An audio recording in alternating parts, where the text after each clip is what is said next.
It will stop you from all of the good things that you can get out of life if you don't deal with these emotional reactions and this eternal struggle. I would like to thank everyone who has made the most amazing positive comments. Very heartfelt. Really, really appreciate that.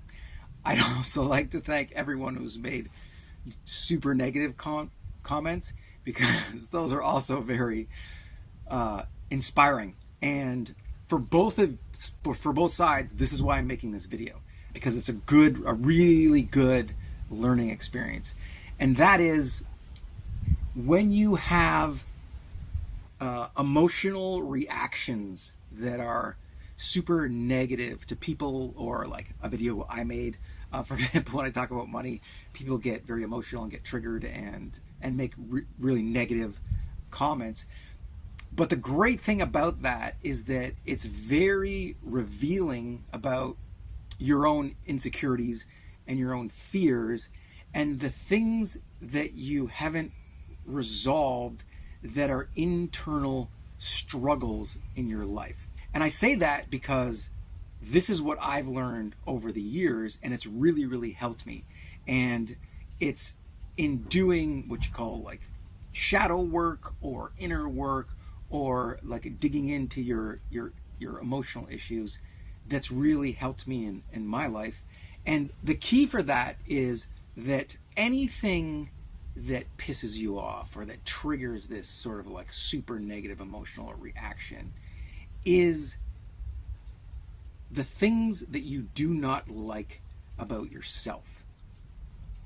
And if you use that very simple phrase when you're in a situation where you're upset about what someone has said, and this is primarily it, then it's very, very revealing of what you haven't dealt with that is an emotional issue for you. And I'll give you a prime example, and I'll actually use myself.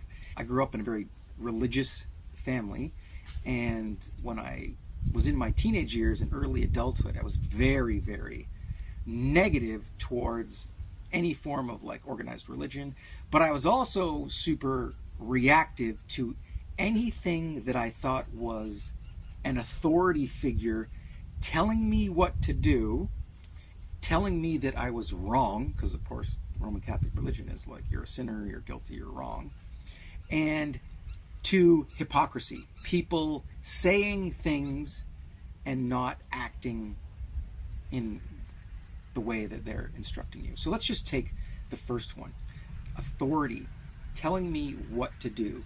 And it really triggered me for the longest time. It still is a minor trigger.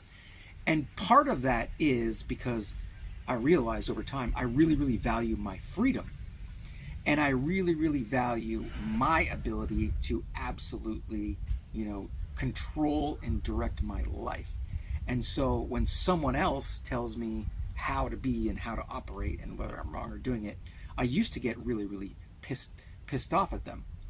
And the reason I got pissed off at them is because I embedded the control part, and I wanted absolute control and no one can tell me what to do.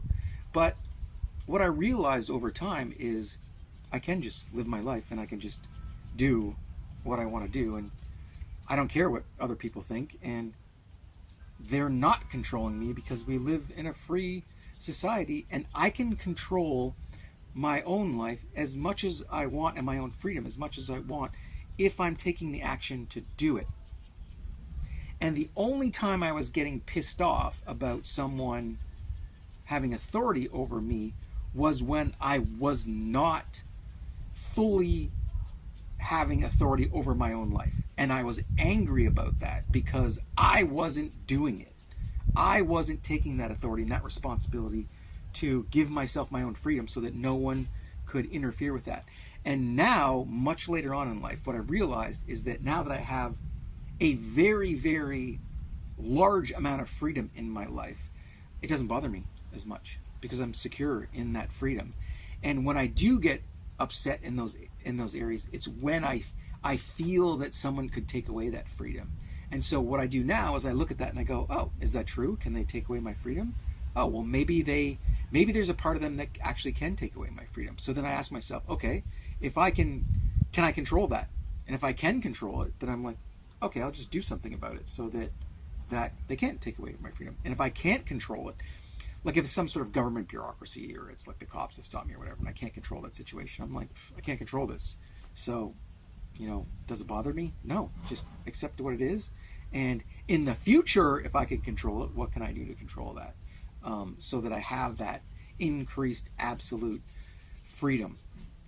And so what's happened there is that I don't have those emotional reactions because I'm very, very aware of all of that that's going on in my system, and I'm taking charge and having control of those areas, and I understand that that's going on, so I don't get as reactive. And so when I talk about money, and if someone's getting very, very reactive about that and saying, you're a bum, you're a loser, you're lying, you're all these things, all these reactions are things that if they're you need to look at to see what is going on in your life that is creating this struggle.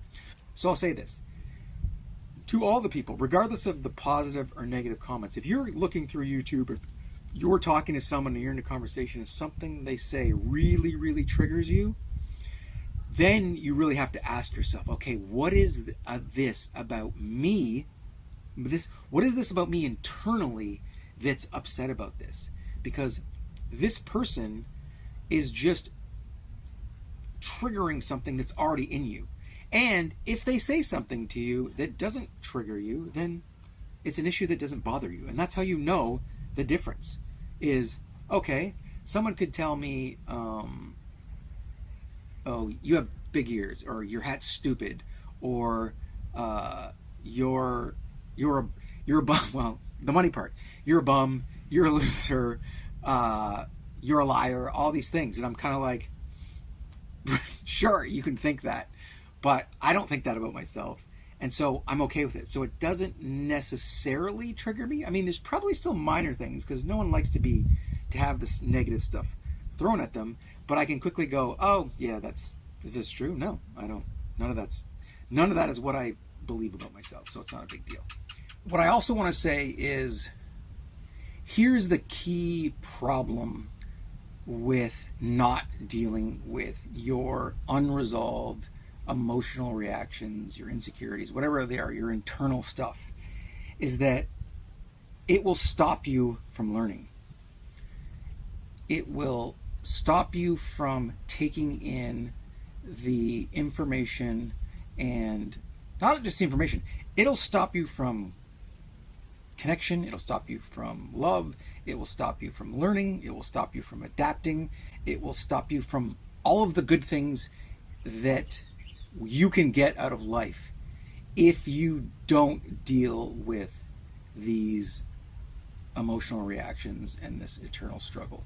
Because I say this because you can learn something from everyone and almost everything if you're open to see what this person or this information, if you're open to see what in it that can help you.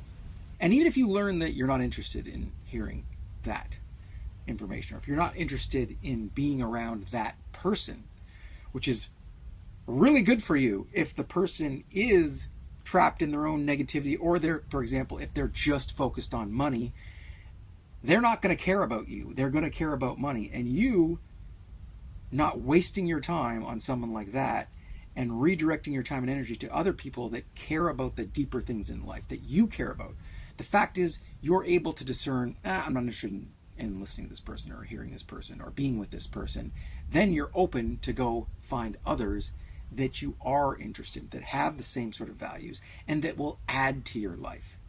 And that's what you get from really understanding these emotional reactions, is going, oh, I don't want those. I've resolved these and I can get this. And this is much better for me as a human being.